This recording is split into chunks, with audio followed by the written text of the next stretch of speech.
Okay, good morning, good afternoon, good evening. Welcome down the security rabbit hole to an awesome edition of the Down to Security Rabbit Hole podcast, your favorite cybersecurity podcast, running decade and a half long. For those of you keeping score, we're on like episode 664, I think. And I have an intimate little episode for you guys today. It's a little bit different. I thought I'd step outside the usual. I've got my buddy Raffy Marty here, and we're going to talk RaffCon. So, yes, Raffy, what up? How are you? Hey, how are you? Nice to be here. This is a good topic. It's very important for the security community. Yes. Yeah, I think it's kind of funny. This has become sort of the stuff of lore. I remember we started this thing a minute ago, right? And it's been kind of forever since this thing got going. But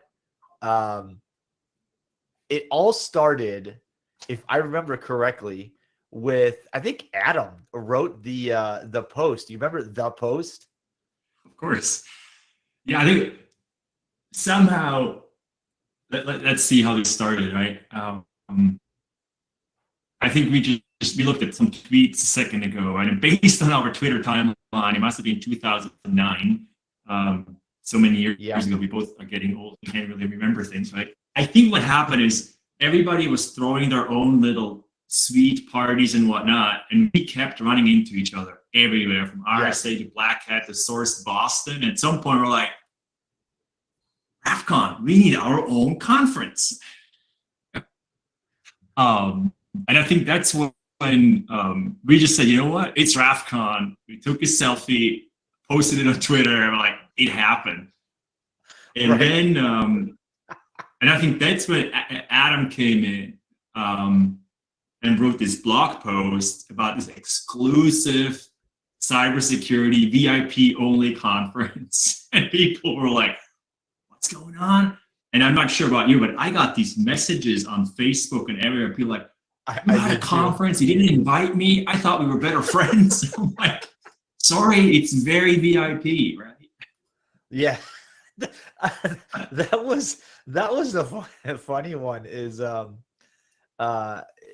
it was, I want to say, I'm looking through the dark. Adam Ely posted it on Dark Reading, and I'm trying to scroll now. I should have done this ahead of time, but I'm now trying to scroll his content, and I think it goes back. Gosh, maybe that post is gone. But it must be 2010 as well, or 2011. Because his posts on Dark Reading go back to 2010. Maybe it wasn't Dark Reading. It was somewhere. Though. I don't know. I'll try to ask him if I see him again soon. When that was, but it was funny because I like you we did it as a joke. Like, it was an inside joke that, like, the people that were hanging out with us were at in on, and then suddenly my phone, my DMs on Twitter and my text was like boom, boom, boom, boom, boom. I'm like, what is happening? Exactly. And people were like, well, I saw Adam's article. I was like, uh-oh. Yeah, it was really funny. Yeah. And then I guess we just kept it going, right? It's been going, yeah. Gosh, I don't know. What did you say? It's number 15 coming up next week? I mean, I feel like it could be anywhere between 19, 20. Like, we stopped keeping track, right? I feel like we just give it a date. Like, this is just RaffCon 25 because it's 2025. Although, like, there's 25-2 because we did it at RSA. We got together at RSA, right? We usually run into each other a couple times a year. So we tweeted RaffCon 13 at Black Hat 2021. So 22 would have been 14, 15. 23 would have been 16, 17. 24 would have been 18, 19. So this is either 20 or 21. Damn, maybe that's what we came out. Maybe it was 20, huh? Yeah, it's been a good run, and people are like, they come to me, they're like, hey, is there a RaffCon happening? Like, you bet, right? Yeah, as long as we're still getting into security conferences, yes, there still is. It's like semi-official now. It's got its own secret handshake. No, I'm joking, because I'm gonna get texts about that in 10 minutes. Oh yeah, man. Well, do we advertise when the next one is? Yeah. So I mean, look, we're recording this Friday, August 1st, and there's some people that watch this show as I record it live. So good on you for that if you're catching it. But the next one is Wednesday. The Wednesday of, so next week, was that the 4th? 6th. No, 6th. Yeah. I don't know. All those days just kind of ran together. It's the Wednesday the 6th at 5 p.m. And if you're going, it's the bar that is behind, because eye candy's always taken now. Like when we started this, you could just walk into eye candy and it'd be like, no big deal. Now vendors book it for the entire evening because they suck. And so there's a bar on the back side of that. It's a long, stretchy bar that you can look out into the House of Blues area there. Yeah. Come back there. Come say hi. I have T-shirts. I have DtSR T-shirts for those of you guys listening. So I'll give those out. I'll be wearing mine because I'm cool like that. The bar, I think officially is called the S Bar, but if you ask anyone, nobody knows that. So it's the bar behind nobody's ever heard of it. It's the rowdiest, most important people in cybersecurity, probably. I love it. I love it. I love hanging. You know what? This just reminds me, like, the security community. There is a core, right? There's a core of us that hang out, that we've known each other since, I mean, we're coming up on 28, 27 years for some of us. Like, I've known you guys longer than I've not known you guys, right? And that's weird. That's weird to say. That's true. That's true. It's a good community, right? And that's really what drives me also coming back to a Black Hat and an RSA and so on, because it's a lot of catch up. And RaffCon is serving a big purpose to me at this point, which is, the people that, like, you have so many meetings, right? And you're trying to cram everything in. And some people you just want to see and say hi and give a hug. And so I'm just telling people, come to RaffCon, hang out. We have time there to talk and catch up a little bit, right? So it's been great to have that sort of anchor to just say, hey, see me there, and we'll see who shows up, right? That's right. I feel like roughly the same core always shows up. Like Trey always shows up. Hey, Trey. Mr. Ford always makes an appearance at some point.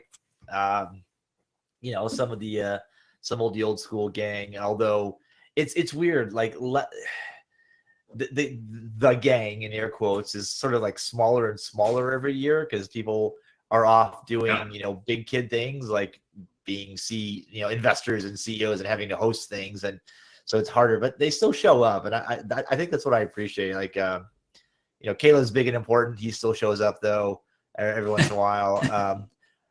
I don't run into, who I ran into that I haven't seen in forever, that actually lives here in Atlanta that I don't get to see often enough, is Billy. Remember Billy? Oh yeah, Hoffman? Of course. Yeah. I saw him a couple of years ago. We went out and got a drink, and I was like, man, yeah, we're both parents now.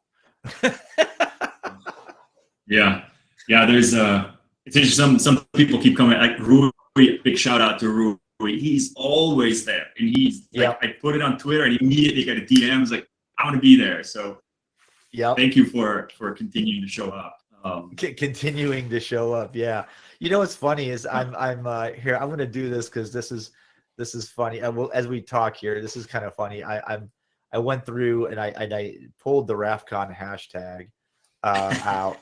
I'm going to see if this app will let me share it, because I think it'll be funny. The only official record of RaffCons is really on Twitter or X.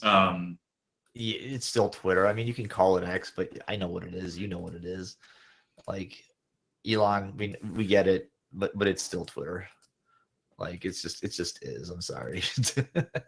Let me see if I can figure out how to let's see, how do I share screen? Oh God. Let's make sure it shares the right screen. I got work stuff on here. All right, here we go. Let's do this. All right, here we go.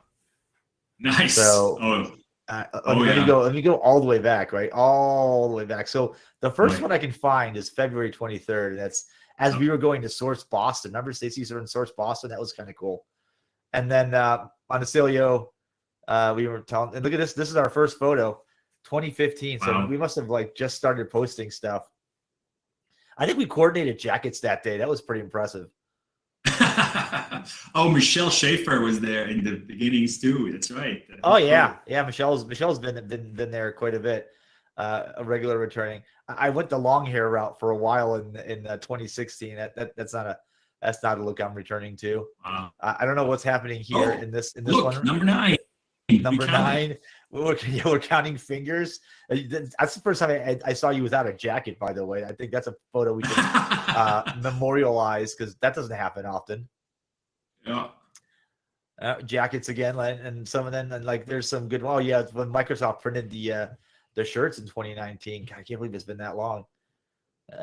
Shirts. Yeah, that's a blurry one. Oh God. Well, those sometimes happen when we don't have an official one. When we get together or we see each other at some kind of a party or something, it's the official snapshot. Look at this, 9 years ago.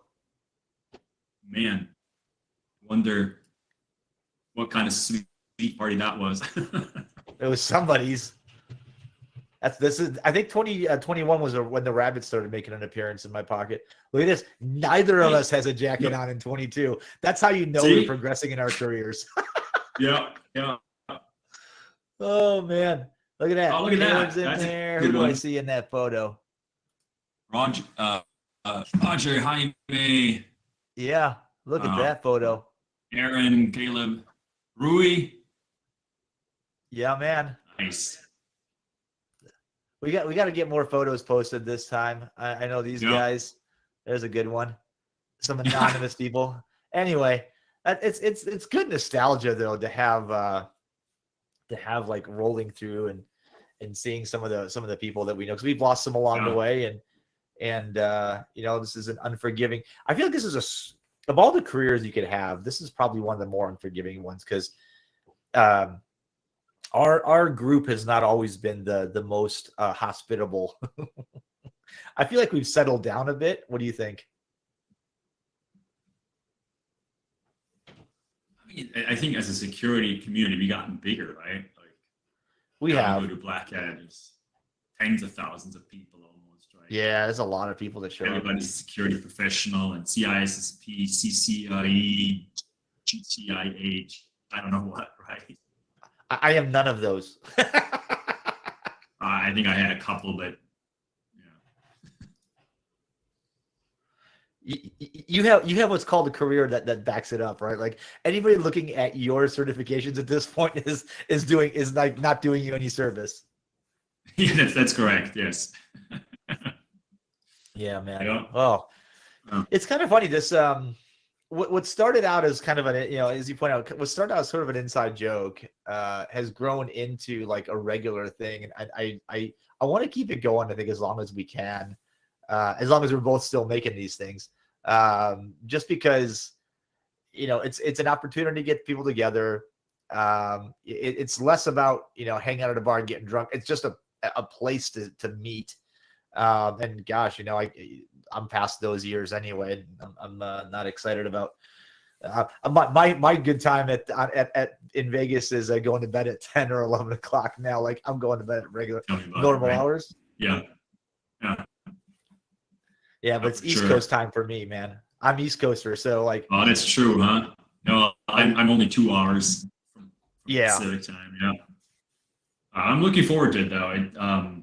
Both Black Hat and RaffCon, I think. What do you?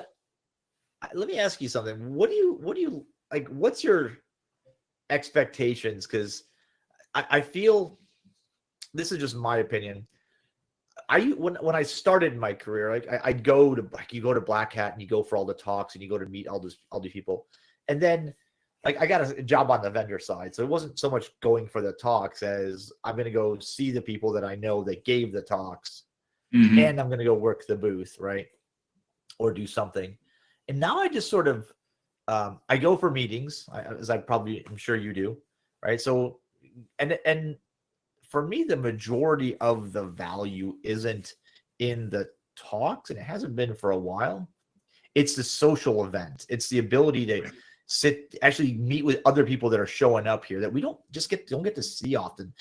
Colleagues, partners, business partners, competitors, whatever.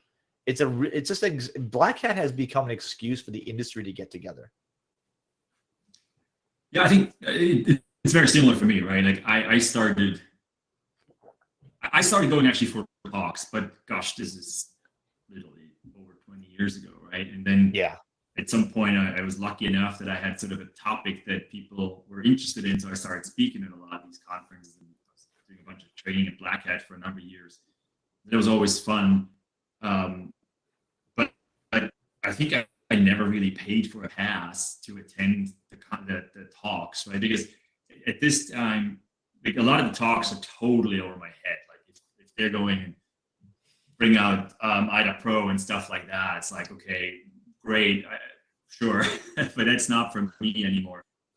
I'm sure there's talks that would be super relevant, but I keep up to date during the year on whatever channels of information, and that's kind of enough for me that way. But as you said, it's the meetings, it's catching up with people, it's keeping my name out there, right? Like I think I'm sort of in between jobs in a way. I'm doing a lot of stuff in consulting, operating advising work, but I'm looking for my next challenge as a CEO somewhere, and that just is a lot of networking. And so I'm meeting lots of VCs and PEs and just people in the industry and see what's up. And that's actually the other piece. I get a lot of really great insight on where the industry is at by talking to these people. Some pretty influential people in the industry. It's like, okay, hey, what are you guys doing? What are you seeing? And that definitely helps me stay up to date. What's happening? What's going on? And be part of the conversation. And this year, I'm actually super excited. I'm actually leading a panel. There's Black Hat has pre-days now on Tuesday. There's like the AI day, and then there's an investor and innovators day. And that's kind of cool. And it was the first time they did that last year. I think John Oberheide and Philip Seaman, two others are organizing it. And I thought it was fantastic last year. And I left the day and I was like, guys, we got to talk about the channel here. We got to talk about go-to-market, because you can build great product, but how do you sell the stuff, right? I mean, you've been in this world for a while as well. Yeah. And it's like, so I'm actually organizing a panel on the channel. What the routes to market, how do they work? How do you work with disties, all that kind of stuff. So I'm super excited about it. Really cool panel that I've been able to pull together. So that's going to happen on Tuesday. That should be pretty interesting. That's interesting. It's funny that you say that, because the conference itself started out as a commercial version of DEF CON, right? Being able to send your team to go learn new stuff. The vendors happen to be the reason that they could afford to put this thing together, because they would sponsor some of it. And then over time, it's become more and more like RSA, where it's just all about the vendor stuff. And I feel like, it was funny because remember the back to drama, like, oh, somebody would get a cease and desist and they have to pull their Black Hat talk, and like, oh, big deal. It was a big. Was it Michael Lowe thing or something? The Cisco vulnerability, a Cisco exploit he posted. Like, we literally had law enforcement on site. Yeah, it was nuts. But like that stuff, I think is faded, right? It's not that anymore, which is kind of unfortunate. Not that the drama was fun. It was just the new stuff was fun. And DEF CON's not doing that anymore. That's not even DEF CON anymore. Yeah, I think Black Hat has grown so much, right? Now you have like all these different components to it, right? Before it was like the vendors were in the hallway. Remember, it was the booths were like there were like 8 booths along the hallway, and that was it. Now you have this huge vendor hall, and then you have the different arsenals, whatever. Yep. And that's super cool. All these startups now featured, and startup competition. You have the pre-days. Yep. You have the talks. You have like there's so many different things going on. I don't even know all the things that are happening, right? And someone that really goes and wants to immerse themselves in a lot of these different things, there's so much to be done, right? And then DEF-CON, I think has stayed true to some of its origins with regards to the villages. I mean, I took my wife there a few years ago, and we walked around, and she was blown away because she's like, "What? Like a car hacking village where you can literally hook up to a Tesla and start trying to hack it?" And and then the voting machine hacking is like, wait, what? That's a thing? Like you're that insecure and you guys have a whole village for it? Like it's a fun and sort of different experience there as well.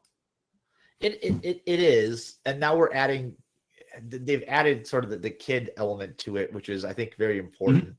Although it's tricky because sort of the thing that made DEF CON for us adults kind of fun and interesting is also the reason I wouldn't bring my kids there, right? Like it's just not a lot of that is just not an environment, not the type of environment I'd bring kids around. But the content, a large chunk of it is very relevant to them, and the curiosity and fostering just new ideas and getting them to go and think from an angle, not the same everyday person, but like this side angle, like that we look at something, right? We look at a car and people are like, it's a car. We're like, hey, it's a computer with wheels. I bet I can do something with that. Yeah. So I think that there's certainly value to be had. It's weird to me, continues to be weird to me that they do like a Tuesday, Wednesday, and half day Thursdays. They like triple stack or 5 lanes wide, all these talks. So it's really hard to get to the talks part of it, meet friends in the hallway, and go meet with your vendors. It's too short. I think they should extend it half the day Monday, Tuesday, Wednesday, Thursday, and go like most of the day, like half the day Friday at least. So they have 4 solid days and like stagger things better. I mean, that's what I would do if I was running it. Nobody cares what I think, but I thought it was all of Thursday. I can't remember. I thought DEFCON starts on Friday. Yeah. I'd run. I think I'd run another half day on, and then on each side of it, right? Because it starts technically on Tuesday, and there's training on Sunday, Monday, or whatever it is. But I'd push it out another half day on each end. I think just to give people the opportunity. That was always the most frustrating thing. You're like, man, there's 6 talks at the same time that I want to see. It's like, how do I pick? Yeah, exactly. that's always the case pretty much in every conference, right? That's unless true. The talks are really bad. I'm gonna you open this door, so I'm gonna walk through it. There is a lot of garbage content out there, and look, as a vendor myself, right? I'm on this side of it. I'm kind of embarrassed by how much of the vendor sponsored content stuff is just trash. It's not something I would ever pay an employee of mine to go sit through. Yeah, and look, I think that's actually the opportunity and the fun part of it, because it opens another door, which is the one where if you actually are a company that cares, you pay attention to that, and you put out good content, and you can actually make a name for yourself in the community, right? I mean, I'm not sure that I'm qualified to talk about Wiz, but they did something right? I mean, you like their booth or not, but they attracted a lot of people. They were very innovative, and there's others as well, and not just Wiz, but they've been a very successful example. And it's the same for showing up with good talks, right? Like there's some companies out there that are just, you get quality talks because some of the people that are behind it are just quality researchers as well, right? Like I think probably agree. Like IO Active, for example, right? Generally, when they give a talk, they're generally pretty good quality. Right? They really know what they're talking about. There's other examples too. There's just 2 that came to mind. But But I think that's an opportunity, and I think you're right. But it's also the shift right now. I'm curious to see what's going to happen. Right now, you sort of had the people that were able to put together good talks, and then you had the bad ones. Now you have AI. And I'm a little scared that now bad talks are showing up in sheep's, in wolf's, Yeah. what do you call it? Wolf's clothes? Wolf in sheep's clothing. It's something like that, right? So it shows up disguised as a good talk. And you're like, wait, that talk was rubbish. But AI made it sound like this amazing The abstract thing. was I think awesome. It's going to become harder. Yeah. Maybe AI will be able to be used to detect when AI writes abstracts.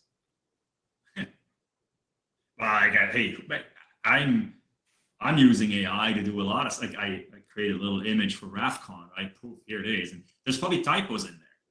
I created images, another one for my panel, and it was so frustrating. You look through it and either like, wait, there's typos, and it changed the headshots to something. It's like, oh God, I probably just don't know how to prompt it right. But it's such an amazing tool. If you don't run your abstract through ChatGPT at some point, or your preferred AI, I think you're missing out. Right? Yeah, I agree. You're probably there's value to be had there, but it's yeah. I think maybe this is a conversation for another time. But because the value versus work versus the downside of some of this stuff. I've got my kids just went to school for 6th grade today. It's the first day, and like I've got teachers, like we had the parent teacher, pre started school meeting, and they're like, yeah, we're asking you to keep an eye out for kids using AI, ChatGPT, and the like to write their thesis, and their book reports and summaries and stuff like that. And I'm thinking to myself, am I really this old? Because I remember switching from handwritten to typed to like typed on a computer, which was a big deal. I got to write my papers in Word Perfect. Like, oh man, that was awesome. Now they're being written for them. Like that's disheartening. I feel like the curve went like this, and then like now we're going back down. Well, that opens another conversation about education in general. I'm not sure does. That, sure does. All right. Well, yeah. So, when do you get in? I'm getting in at Monday at around noon, and then the meeting galore starts. I'm looking forward to it. It's going to be awesome. Like, and then a bunch of events in the evenings, and it's always fun to juggle. Where do you go? But I have some good stuff lined up. When are you getting in? Yeah. I'm in Monday, I think like 6:30, 7 p.m. I got some stuff at home with the family stuff to do, and I hop on a plane and get down there, and I'm staying. I could have either, this is the problem with flying Delta out of Atlanta, is I could either leave Thursday at like 1 p.m. or take a red eye home overnight, which I'm 48. Ain't nobody got time for that. I'm not doing it. And then option C, which is the option I chose, which I'm sure I'm going to regret, is the 7 a.m. flight out of. Yeah, I actually had to do the same thing. I had to rebook myself because of family issues. So I have to leave early on Thursday morning, like a 6:30 flight or something like that. So might see you at the airport. Yeah, right. It always sounds way like I can do that, no problem. And then the night before, you're like, why do I do that? Yeah. This time I don't have another option, so it's gonna be fun. Yeah, it'll be great. So I think, are we calling this RaffCon 20 then? Let's just settle on 20. That sound right to you? I think so. We had an exchange where we actually just discussed this back a couple of days ago, and I think I just want to cross-reference that we don't have crazy dementia and we're changing things up. Actually, it's 18. We landed on 18. Remember RaffCon XVIII? XVIII. That's right. RaffCon 18. So officially RaffCon 18. Wednesday night. And this time we put in the tweet. Yes. No, yeah. Now it's going to be immortalized. So now we can now our AI personas can reference it later. But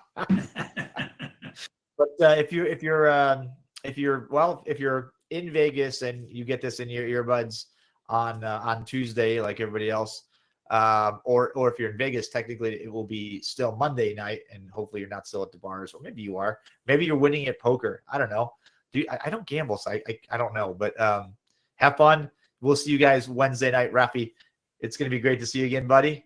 We'll raise a glass, and I'm bringing some cigars this year. I've got some good smokes. We're gonna do it right. We're gonna do it right. It's official now.